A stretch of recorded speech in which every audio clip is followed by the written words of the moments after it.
We regret to inform you, Maniac TV's What's Up with Ghostface will not be seen tonight due to this unimportant broadcast still in progress. Yeah, so I said, that's not a monkey, that's my beast. What, nothing? Come on, you have a chimp. You should get that. Hey, Grim Reaper, I got a question for you. You have a question for me? Go ahead. Why'd the rubber chicken cross the street? Was the street 2 lanes or more? Why did he do it? To get to the goober's house. You got me. Oh, I ain't done yet. Knock, knock. Who's there? The rubber chicken. You're the goober.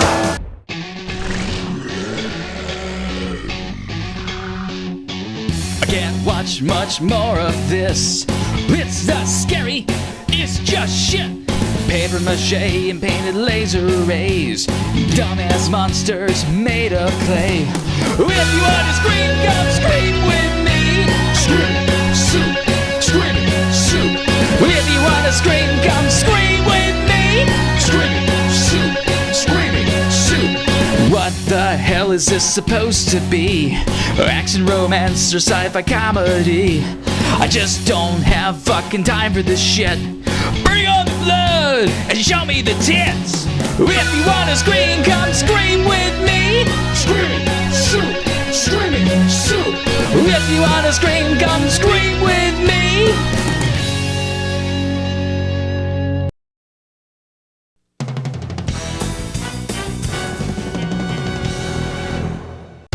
Great, we finally run out of time. Join us in the next episode of Your Final Answer as we sadly continue with part 69 of this engrossing interview with Scary Fun Show's Buzzkill.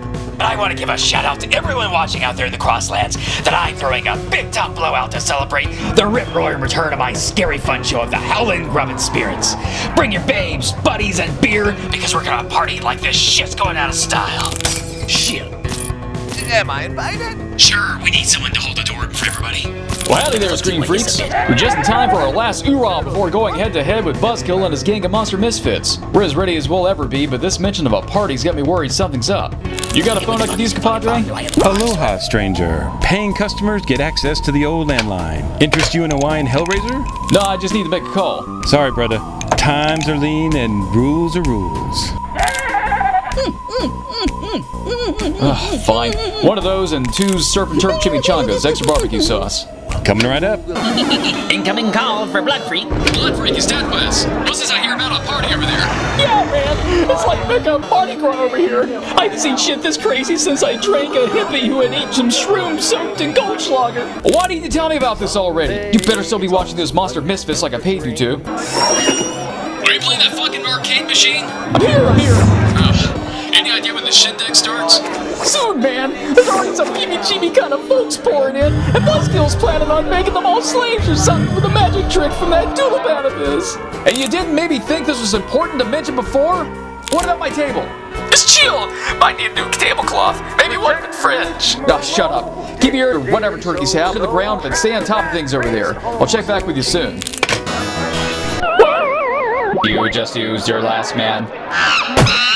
You know, you don't have to do this. Let those monsters have the bar. We don't need to risk our lives when we can just find a new hangout together. What, like TZ's Taco Luau? It's a start. No, Mandy, this is bigger than us. This is about me refusing to let that ass clown piss all over me and take the things from me that symbolize my importance in this afterlife. You're important to me. I have to do this no matter the cost. You understand? Yes, I understand now. Goodbye, Dead West. Mandy! Mandy!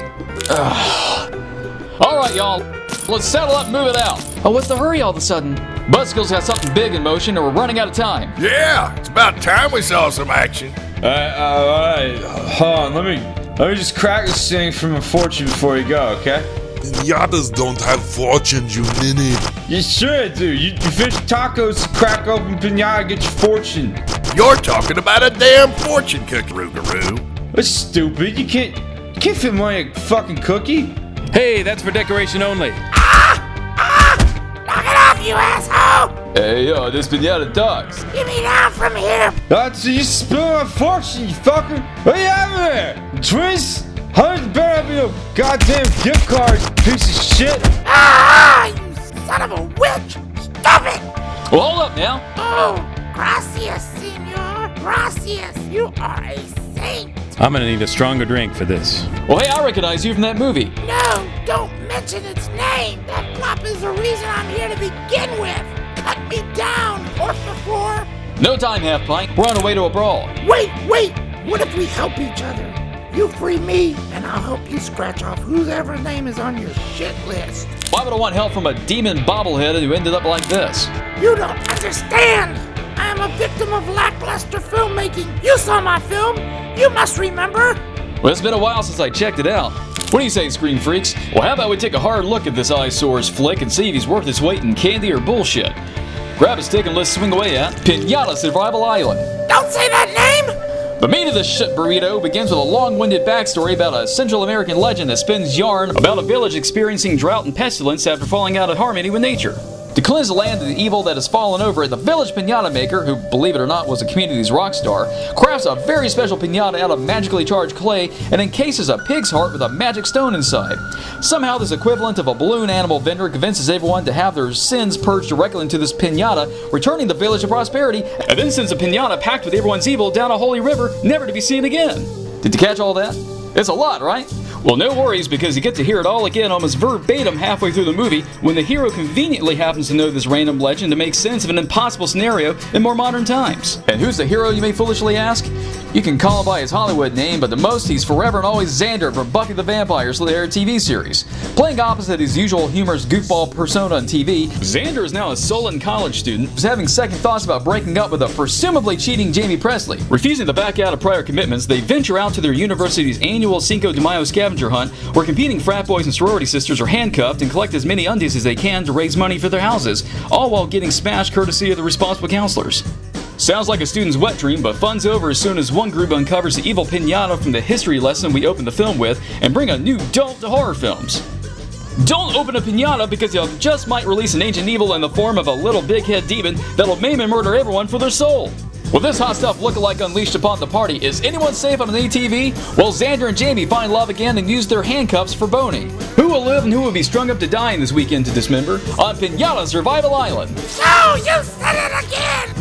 Where to start with the sour parts of this film? Let's discuss how this movie starts everything off on the right foot, but miserably fails in the end. For starters, it takes place on Cinco de Mayo, which automatically puts it on the calendar with holiday horrors. You've got rowdy liver-diseased college kids partying south of the border, taking full advantage of a nation's historical day of prideful celebration and turning it into a horny drinking game. Add a killer Hispanic pastime in there, and you've got what should be an easy pass in the cult famous and annual horror movie tradition while getting smashed. But hold your horses, this holiday-themed horror betrays us halfway through as it goes overtime in the 6 de Mayo. What the fuck? You couldn't keep us on Cinco de Mayo and keep the party atmosphere going? Halloween was able to stretch a Halloween night out for 2 fucking movies, and you couldn't even keep yours in 1?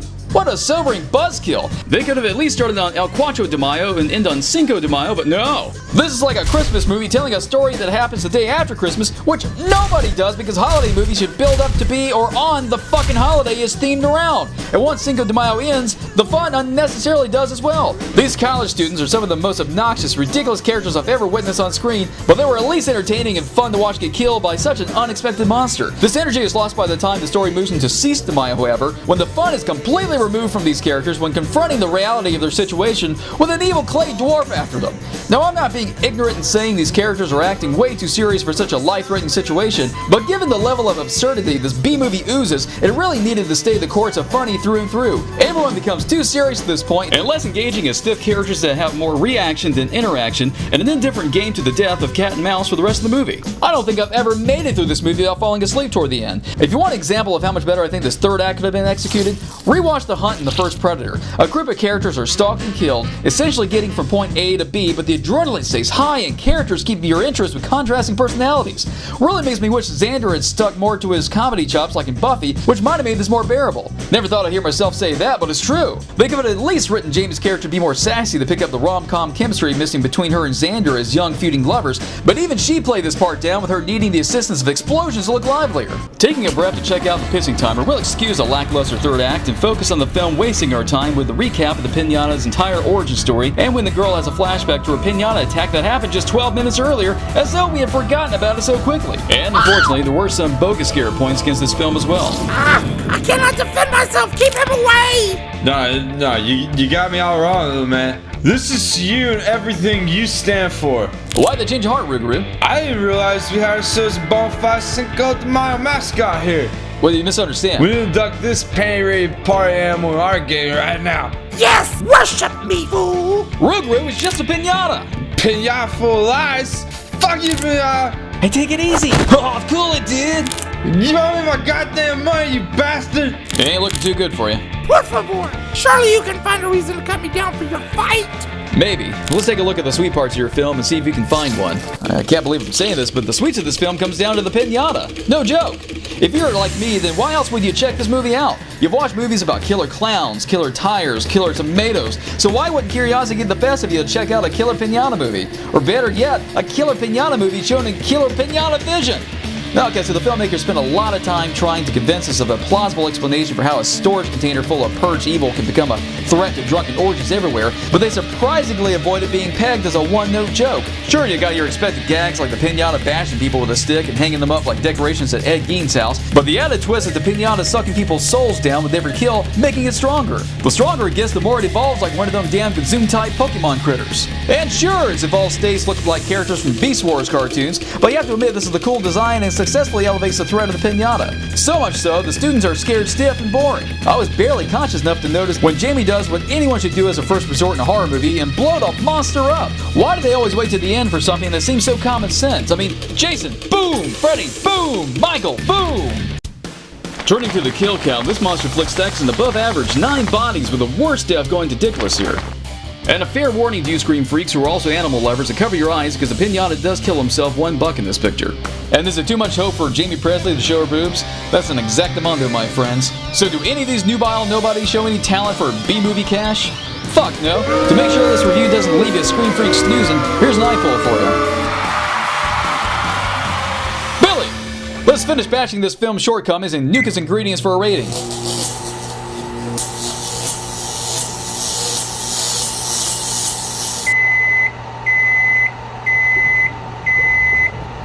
As much as it pains me, I want to give this a 3 out of 5, but I have to settle for a 2 out of 5 because every time I watch it, I keep losing interest toward the end and falling asleep. Talk about a weak ending. I'd only recommend this film to fans of Ernest Scared Stupid, Xander so he can cold cock his agent, and horror fans who enjoy Survivor, but why take my word for it? I like Killer Tomato movies. So be straight with me now.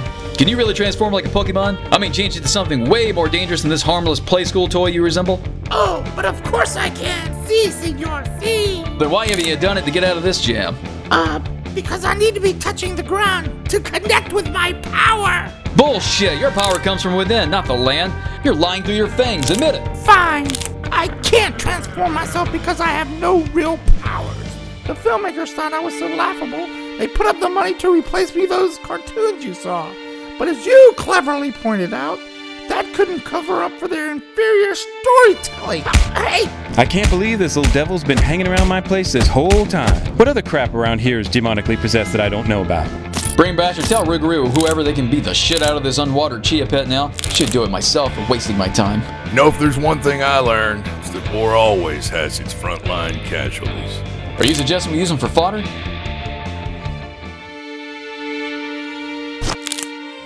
Oh, no, senor! Free again!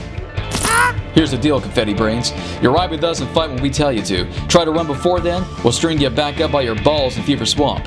Got it? Oh, yes! Until our debt is settled, you have my word. I will do what you want! Gravy. Well, set up. We'll roll out of here. We'll catch up with you Screen Freaks later. And when I do, we'll be the ones laughing when I kick Buzzkill's ass up and down the cross lines. I'll see you later, Screen Freaks.